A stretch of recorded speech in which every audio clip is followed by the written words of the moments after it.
Hey, FOT Nation, it's Tim Sackett, and I'm back with Kris Dunn on video. Kris, it's been a long time. We haven't done video for FOT, and I don't even know how long. I can't remember. How are you doing? I'm doing great, Tim. It wasn't a policy of mine not to do video with you. So it's great to be here. Well, we do video together on like webcasts and stuff. We just haven't done it for the FOT Nation crew. So we're here because we're doing a bit of a partnership with SHRM. So SHRM had released their spring and summer catalog of developmental courses that are online, and this is a great time right now. You and I both believe, from an HR leadership standpoint, big chance to reset right now during the coronavirus, post coronavirus. We need to come out better, stronger as HR leaders. So Sherma's given us a code called HR Rocks, all one word. You get $200 off until June 1st on any one of those courses. So good chance to get out there and actually take advantage of that.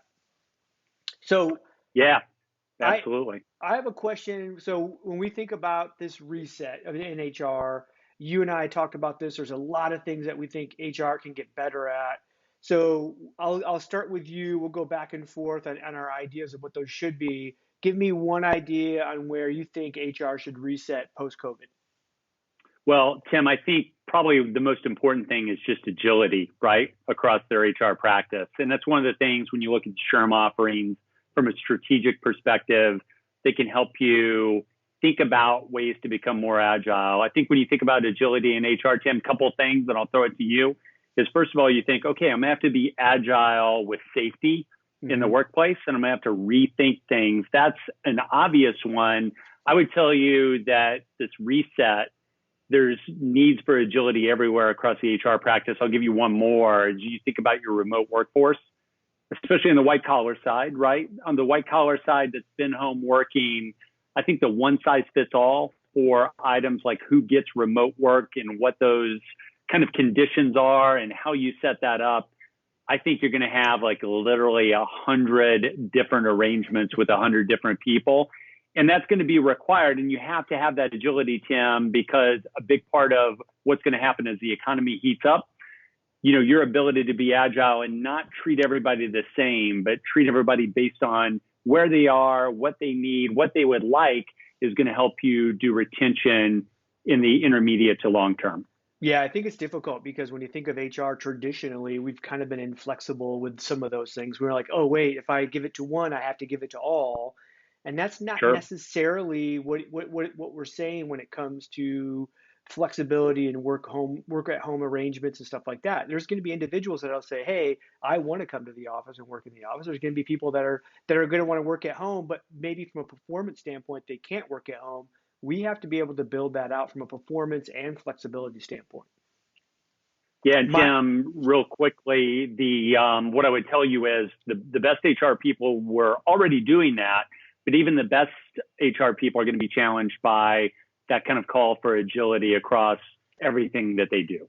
yeah. So, Katie, I think one of the things that hit me right away when we talk about potential training, sharpening the saw was HR comms. So we've never, I don't think in my history of my HR career, I've seen a more important time to make sure we're sending the right messages to our people and also the Right. cadence and frequency of the messages that we've had to send because there's so much information. And what we see is the need for making sure that we're actually producing a great communication strategy that's not overboard, right? Because we tend to want to just go, oh, we gotta get every single detail in there.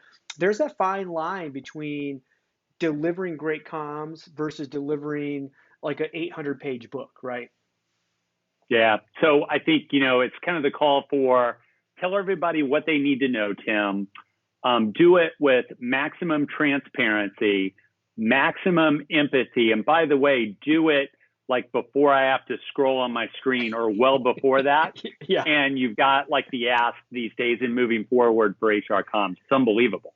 Yeah, so Katie, you and I call that above and below the fold. For those new, like young Gen Zs and millennials that have never read a paper newspaper, Right. think about picking up a newspaper, and if you have to turn it over, that's below the fold. So, like in a screenshot, everything that comes up should be on that one screen. And once they start scrolling, you've lost your audience. Katie, give me another one, and we'll get everybody out of here. Yeah, I think the last one that we had talked about, Tim, is just top grading and leveling up on talent, right? So I Yeah. think everybody in the HR realm, from a strategic perspective, has to be able to go to their business partners and they've got to be able to talk about the fact that now is a great time to hunt for the best talent possible. If you look stateside, 30, 40 million unemployed, there are tons of great people who have incredible talent that are unemployed through no fault of their own. There's no stigma with that. And while a lot of our organizations have been impacted by furloughs, layoffs, et cetera, you can't just sit on the sidelines. You've got to think strategically about the best way to find the best talent, because hopefully by the time we hit September, October, the recovery is on and the team you have is going to drive your success in that. Yeah, I can't think of anything more important right now for HR leaders and TA leaders to be able to go to their leadership teams and say, hey, hold on a sec. I'm not going to let go of the entire TA team because we're not hiring, because we are. We need to be empathetic at the same time. Empathy doesn't mean that you hang on to bad performers in a bad time. It means you Right. actually figure out how do we increase the talent and make our company better during, so that when we get ready for post-COVID, we're ready to rock and roll with the best team possible, knowing that that's going to be a lean team to begin with. I think it's so important for us. So hey, everybody, FOT Nation, remember HR rocks. $200 off till June 1st. Go check out all the SHRM educational offerings that are out there, and check that out. It's the right time to sharpen the saw. KD, any final words before we get out? No, just make sure you got to be active. You got to be doing development for yourself. And, you know, in kind of these really strange times, you've got to think differently and make sure all the people you support know you're thinking differently as an HR leader. For sure. All right, everybody. We'll check you guys out. Have a great summer.